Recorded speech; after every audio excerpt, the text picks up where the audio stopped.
రంగారెడ్డి జిల్లా పెద అంబర్పేట్ మున్సిపాలిటీ పసుమాముల గ్రామంలోని లలిత్ నగర్ 1980లో సర్వే నెంబర్ 407లో 15 ఎకరాల్లో చేసిన వెంచర్కి సంబంధించిన భూమి మా బ్యాంక్ తాకట్టులో ఉందంటూ భూమి చుట్టూ ఫెన్సింగ్ చేసి కడీలు నాటిన పంజాబ్ నేషనల్ బ్యాంక్ అధికారులు ప్రజల నిధులచే ఏర్పాటు చేసిన ఫెన్సింగ్ కడ్డీలను కొంతమంది వ్యక్తులు ధ్వంసం చేయటం సరైన చర్య కాదని పంజాబ్ నేషనల్ బ్యాంక్ అధికారులు వ్యక్తం చేశారు. కడ్డీలను ధ్వంసం చేసిన వ్యక్తులపై వెంటనే చర్యలు తీసుకోవాలని హయత్ నగర్ సర్కిల్ ఇన్స్పెక్టర్కు ఫిర్యాదు చేసిన పంజాబ్ నేషనల్ బ్యాంక్ అధికారులు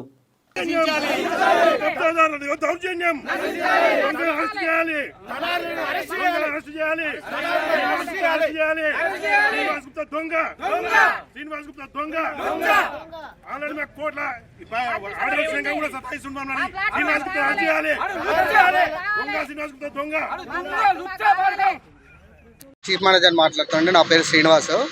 మాది ఒకటి హనుమాన్ ఎలక్ట్రికల్స్ అని లోన్ ఉంది. దాంట్లో ప్రాపర్టీ మార్టిగేజ్ పెట్టారు 2010లో.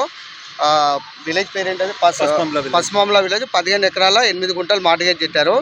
డిఆర్టీ త్రూ మేము ఆర్డర్ తెప్పించాము. ఆ ఆర్డర్ వచ్చేసి ఎంఆర్ఓకి సబ్మిట్ చేసాం డిమార్కేషన్ కోసం. నిన్న డిమార్కేషన్ చేశారు వాళ్ళు. చేసిన తర్వాత నిన్న మిడ్ నైట్ ఎవరో వచ్చేసి మళ్ళీ ఆ కడీలన్నీ తీసేశారు.